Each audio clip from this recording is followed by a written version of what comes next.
Yo, what it do, YouTube? It's your boy ColtsTalk. We're back with another video. I know it's been a while, but I am back, and I am joined by no other than my guy Lucas here tonight. How are we doing, Lucas?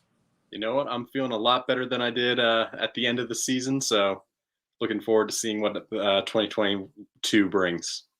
Yeah, man, absolutely. I decided to get you to join the show because we got some news coming out of Indianapolis. Of course, a few people talked about it already, but we're going to get in more in depth with it. But the Colts got a new defensive coordinator after Eberflus left and went to Chicago. Gus Bradley decided to join the Colts as a new defensive coordinator. I mean, he didn't completely finish his staff signing, but we're still waiting on that. But him being brought to Indianapolis is a big name. There's a lot of rumors circulating around him. Has he fell off? Does he still have it? Because most people know him with the history with the Seattle Seahawks, the Legion of Boom, and all these things. But we're gonna go in depth. Let me get your thoughts about Gus Bradley and what he could potentially do for this Colts team. All right. Well, Gus Bradley, he's been around the league for quite a while. Everyone knows from his time in the Legion of Boom, building that up in Seattle. That was his crowning achievement, and that's what got him quite a few career opportunities afterwards. And so Ed Dodds, who also was a part of the Seahawks, has also been trying to cultivate kind of that similar type defense in his evaluations as well. So, in terms of the change from Eberflus, uh, he talked to the media earlier about how the coverages aren't exactly going to change too much. They're kind of more going to take the next step in the evolution of getting more to that pure cover three with like a mix and match options right now. They definitely were leaning more and more to it as the years went on, especially 2020 and 2021. But coverage wise, you're not going to see a whole lot of difference. The big difference you're going to see is going to be the change in the front seven.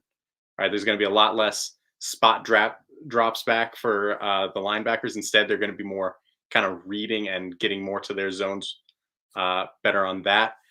There's also going to be some interesting developments in the defensive line.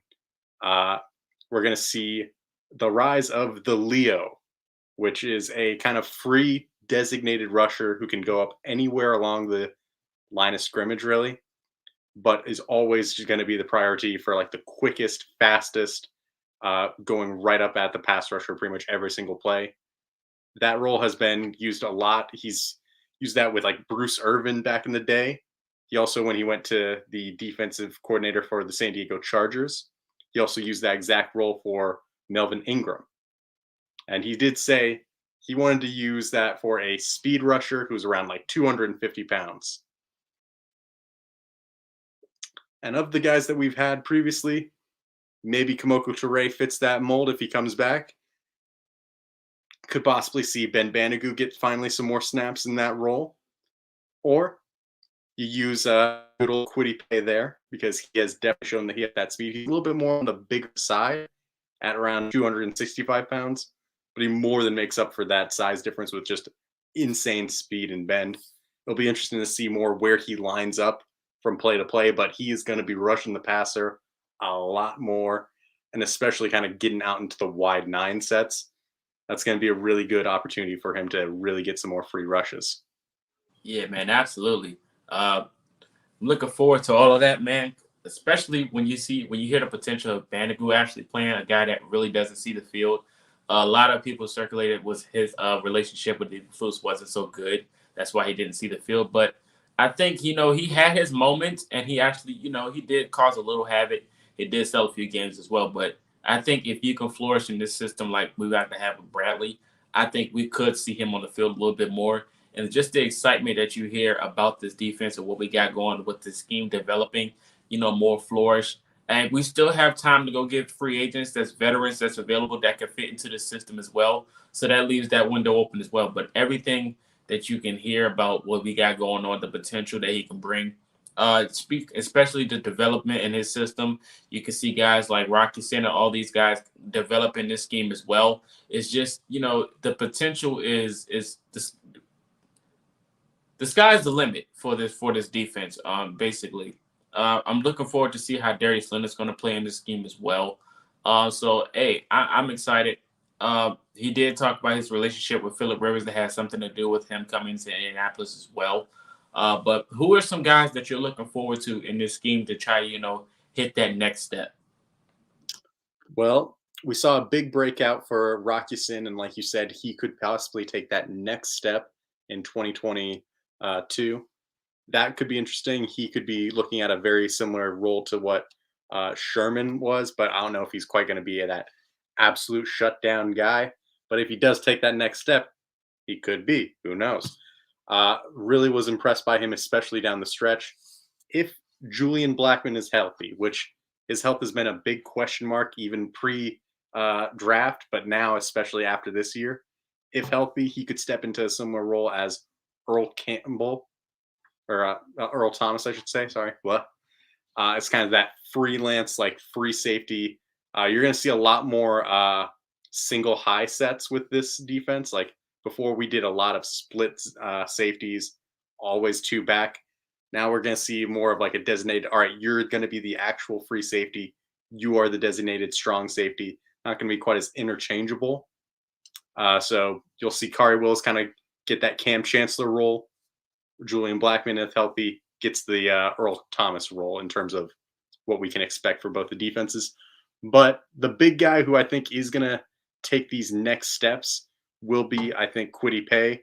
You could also see Dayo Odeyingbo having a big year too, especially he has some freakish athleticism and traits.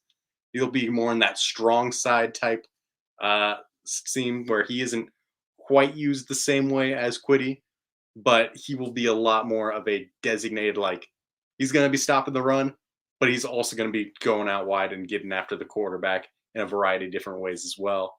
Really excited to see him possibly progress to his next step and possibly become the actual starting uh, defensive end on the other side for long term. Yeah, that's good to hear for sure.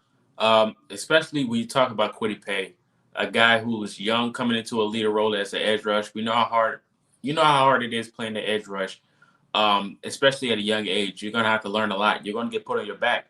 Him coming into his second season, I'm pretty sure he's gonna have more experience. He's gonna be ready. He's gonna be comfortable, and I think he's gonna really take that next leap. Not saying he's gonna be one of the best edge rushers in the NFL. I just think he's gonna explode more than what he did last year because he probably not gonna say he's not gonna make the same mistakes. We all know that, but definitely looking forward to seeing Kwity Paye's potential into this new scheme with Gus Bradley. But like I said earlier, with the free agent talent that's still available out there, let me get a name who would you potentially would like to join Gus Bradley in this Colts defense, if there was a chance. Well, the name that has been thrown around a lot around Twitter has been Casey Hayward. All right, if we need a vet leader to kind of take over the role from Xavier Rhodes and also to a lesser extent TJ Carey, we need a vet corner to kind of help further mentor these young corners because all three of the returning big three corners are going to be like what age 26 to 24. Like it's going to be a very young group.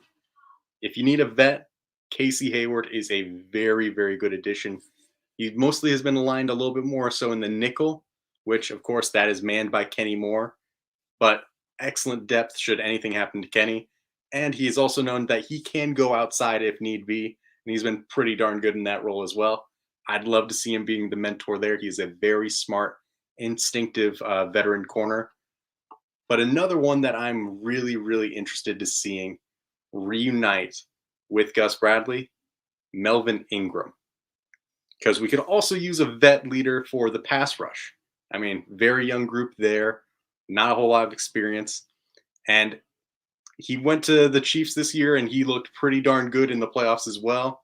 But he has familiarity with Gus Bradley back in their time in LA, and he had some of his best football with Gus Bradley. I'd be very excited to see if he comes back to Gus and says, "Hey, I would like to be kind of like your backup Leo, possibly, because he definitely has that speed still. Definitely can get that quick burst on edge.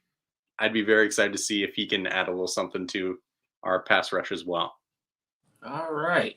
Yeah. Melvin Ingram and Casey Hayward. You guys let me know your thoughts about it in the comment section about who would you potentially want to join this Colts team that is familiar with Gus Bradley, or you don't have to be familiar at all. Whoever you want, just let us know in the comment section. But we appreciate you for joining the show tonight, Lucas. Where can they find you? They can find me on Twitter at RobinsLucas, and you can also find me at thebluestable.com, where we're writing some amazing content for this offseason. All right. That is Lucas. This is Culture Shock. We appreciate you guys for tuning in. Also, let us know in the comment section everything about the Gus Bradley and the defense going into next season. But we appreciate you, and you have been Culture Shock.